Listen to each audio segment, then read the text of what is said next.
How you doing, everybody? I see here. I figure I'd get this one in before I go in for my surgery tomorrow morning.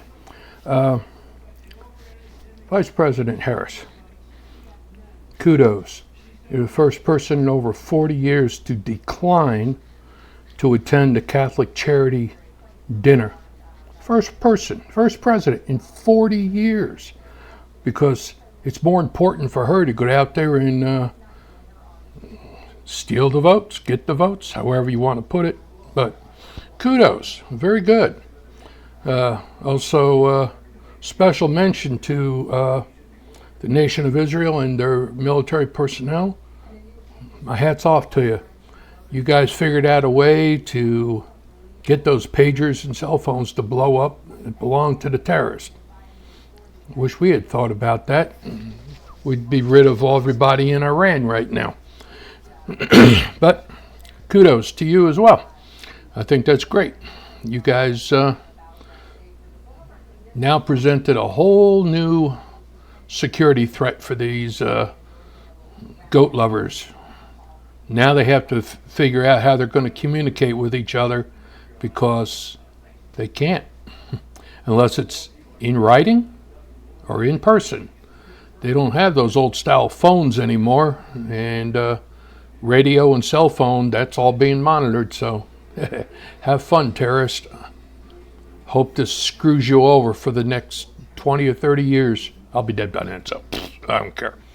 Let's see, what else we got going on? We have, hard to say, but I'm really disappointed in the Republican Party at the present time, especially Speaker Johnson and those Republican members in Congress that voted against the SAFE Act. The SAFE Act was written up to ensure that only American citizens can vote in elections, especially this one coming up this November. It's a choice between being a free American or falling under communism under Harris. So, excuse me, but those are our choices. Either be free or suffer more than we ever have in our entire lives. But to remove the SAVE Act from a bill because the Democrats are crying foul, Chuck Schumer, you're a piece of crap. You and the other Democrats don't want just American citizens to vote, because you know, and all of us know, that you can never get elected if it was based upon your individual actions. You know, you're not senators representing specific states. You, especially, you, Schumer and Gillibrand, neither one of you represent New York State. You only represent special interest within New York State, and that is mostly on the Democrat side. I've yet to see you support any Republican. So now you guys got this SAVE Act removed just because you're afraid of a government shutdown? I say shut the government down. Because under the law, certain things still have to be paid. And if you're going to threaten Social Security, you forget you Democrats are the ones that screwed Social Security. You took, for your own personal use, and some Republicans as well, over $4 trillion that the American people had put into the Social Security fund.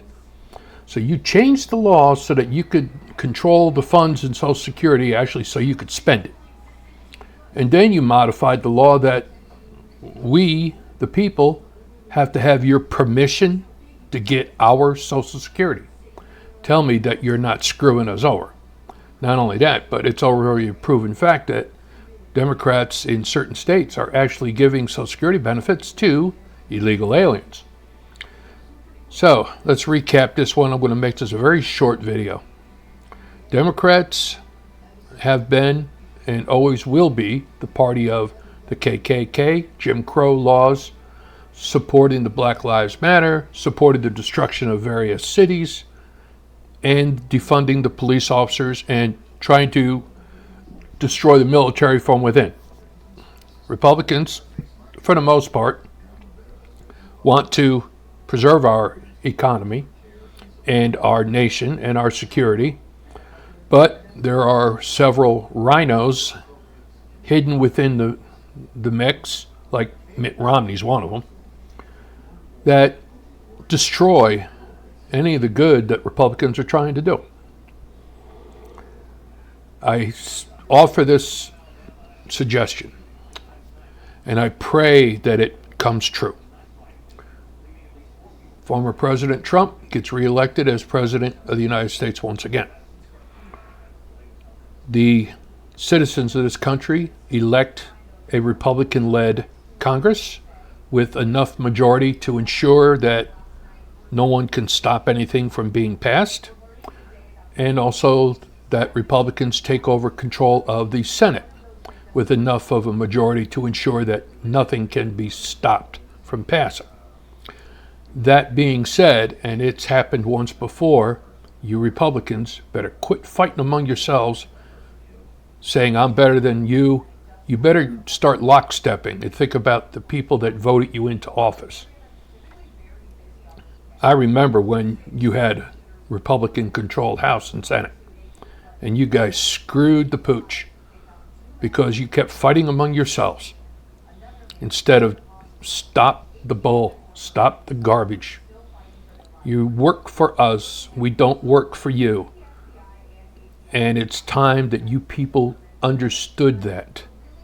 Number one, if it were me, and I would suggest this to President Trump, and I'm going to send this video to him anyway, laws should be passed, or an executive order if that matters. No person in Congress or the Senate can live beyond their government paycheck. You get paid $174,000 a year. You can live pretty darn good. But you people are all millionaires. So if you're a millionaire, guess what? If you're already in Congress and you're a millionaire, you don't get paid no more. The government, we're not going to pay you anymore. You live on your millions. Also, you don't get your Social Security either, because that's for working people. You're sitting on your butt doing nothing, working for yourself. That ain't working for the people. So I would suggest you don't get your Social Security benefits. You don't get your lifetime medical benefits. You have to pay into your medical benefits like everybody else on this planet. But that's a suggestion. Yeah, I know I'm a cynical SOB, and I don't care. I don't think anybody cannot live on $174,000 a year. You can live really damn good on that. The problem is you people like to live beyond your means. You like to brag. You like to, oh, I've got 3 houses. You know, I've got this and I've got that. Be happy with what you got, because most of us in this country are struggling. And we see you doing that, just pisses us off. Icy out.